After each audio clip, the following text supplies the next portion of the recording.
Welcome, आभार, अभिनंदन। कैसे हैं आप सब? आशा करती हूँ सब लोग अच्छे होंगे, खुश होंगे, बिंदास होंगे। फ्रेंड्स, यहाँ मैं बात करने वाली हूँ न्यू ईयर के बारे में, यानी कि नए साल के बारे में, साल 2025 के बारे में।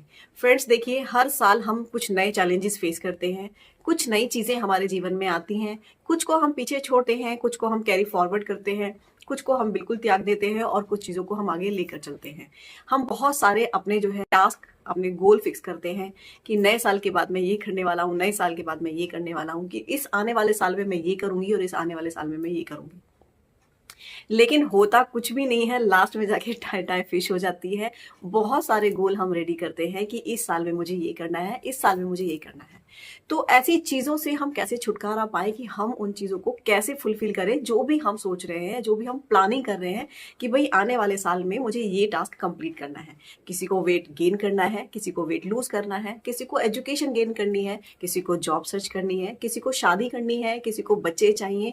तमाम तरह की चीजें हमारे जीवन में चलती रहती हैं। कभी हमें कुछ चाहिए होता है और कुछ चीजों को हम पीछे छोड़ते हैं। तो इन छोटे छोटे टास्क को आप कैसे पूरा करेंगे, वैसे यहाँ मैं बात करने वाली हूँ कि साल 2025 आपके लिए, मेरे लिए कैसा रहने वाला है। देश दुनिया की बात मैं यहाँ नहीं कर रही हूँ, मैं एक सिंपल छोटे वे में आपके साथ बात कर रही हूँ कि आपकी और मेरी फैमिली, इस तरीके से फैमिली के बीच में हम लोग क्या क्या फेस कर सकते हैं, क्या क्या छोटे छोटे इश्यूज हमारी लाइफ में आ सकते हैं, किनको हमें किस तरीके से हैंडल करना है आने वाले साल में। सबसे पहले बात कर लेते हैं कि जो हम गोल सेट करते हैं कि मुझे आने वाले साल में ये करना है, और कई बार वो कई लोग होते हैं जो बहुत ज़्यादा डिटरमाइंड होते हैं, तो वो उन गोल को अचीव भी कर लेते हैं। लेकिन मोस्ट ऑफ द पीपल क्या होते हैं, वो गोल्स को अचीव नहीं कर पाते हैं। तो उनके लिए क्या है, उनको सबसे पहले तो आपको मैं बता दूं, कोई भी बड़ा गोल आप फिक्स ना करें। छोटे छोटे से टारगेट आप रखें जो इजीली अचीव भी हो जाए। तो उससे क्या होगा, आपके सबकॉन्शियस माइंड की रिप्रोग्रामिंग होगी और आपके माइंड को मैसेज जाएगा कि जो भी छोटा सा गोल मैंने सोचा, मैंने किया, वो पूरा हो गया मेरा। अगर आपका सबकॉन्शियस माइंड आपको इस गोल को अचीव करने में सपोर्ट करने लग जाएगा, तो आप छोटे क्या बड़े गोल को भी इजीली अचीव कर पाएंगे। जैसे कि मुझे अपना वेट लूज करना है, तो ये नहीं है कि सीधा ही आप बोलो मुझे सीधा 15 किलो वेट लूज करना है या मुझे 10 किलो वेट लूज करना है।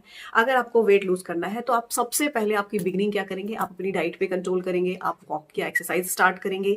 साथ में आप क्या करेंगे, साथ में आपको कुछ ऐसा आप करेंगे कि जिससे कि वेट रिड्यूस होने में बूस्ट आपको मिले। तो इसके लिए आप वॉक कर सकते हैं, छोटी मोटी एक्सरसाइज कर सकते हैं।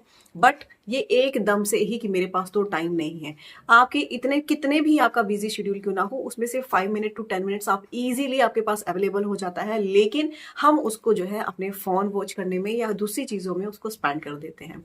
वही 5 मिनट के टाइम से आप अपनी एक्सरसाइज शुरू कर सकते हैं। अगर वो भी नहीं कर सकते हैं तो आप ब्लैक कॉफी ले सकते हैं। ऐसे छोटे छोटे से गोल्स आप लें जिनको आप इजीली अचीव भी कर पाएंगे और आपकी चीजें भी अच्छी हो जाएंगी। 5 मिनट है, 10 मिनट है, बाहर जाकर नहीं घूम सकते हैं तो आप घर के अंदर ही वॉक कर लें। इस तरीके से अगर आप टारगेट रखेंगे अपने सामने, तो आप उसको बहुत आसानी से अचीव भी कर पाएंगे और उसमें आप फिर आगे भी बढ़ पाएंगे। यहाँ बात कर लेते हैं कि साल 2025 कैसा रहने वाला है। साल 2025 को अगर हम टोटल करते हैं तो ये आता है 9 नंबर पर। 9 नंबर होता है मार्स का।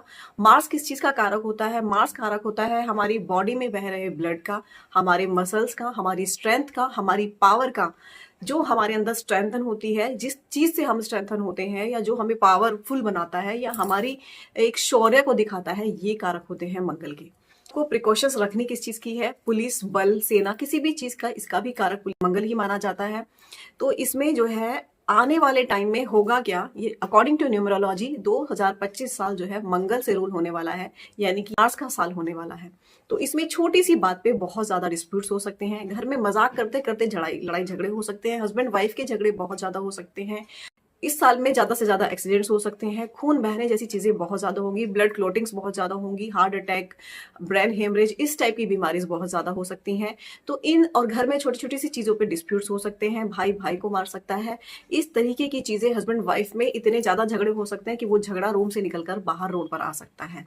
तो आपको इसमें सिंपल करना क्या है कि अपनी जो भी स्ट्रेंथ है, अगर आप बहुत या 9 नंबर से रूल करते हैं या आपके अंदर बहुत पावरफुल आप अपने आप को फील करते हैं या आपके अंदर एक दबंगताई जो होती है अगर वो है, तो आपको मैं कहूंगी अपनी दबंग पने को जो है आप किसी जिम में जाकर के किसी इंस्ट्रूमेंट पे निकालें अपने घर परिवार वालों के साथ इसको ना निकालें। इसके लिए आपको सिंपल सा करना क्या है, रेगुलर बेसिस पे आपको 10 से 15 मिनट एक्सरसाइज करनी है, जिससे आपका बैलेंस और आपकी एनर्जी दोनों ही बैलेंस रहेंगी और डिस्प्यूट्स आपके घर में आपके पार्टनर के साथ होने से बच जाएंगे।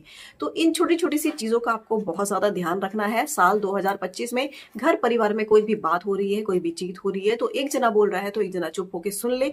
अपने भाई बहन के साथ डिस्प्यूट्स क्रिएट करने से बचे जितना हो सकता है, क्योंकि अगर आपका भाई या आपकी बहन दो बात अगर आपको बोल भी देती है तो इट्स ओके।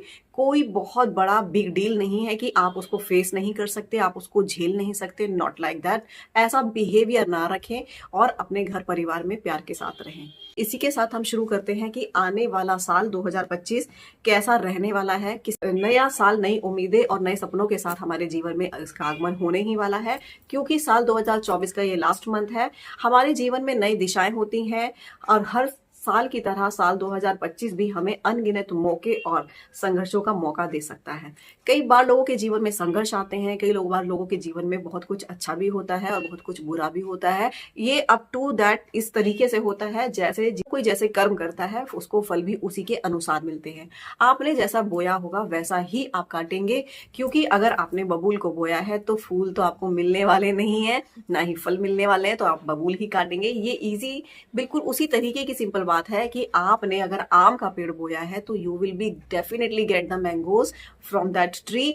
उससे आपको बबूल नहीं मिल सकता। अगर आपने बबूल का पेड़ ही बोया है तो you will get only babuls and nothing any fruits. Okay, तो इस चीज का हमेशा ही विशेष करके ख्याल रखिएगा।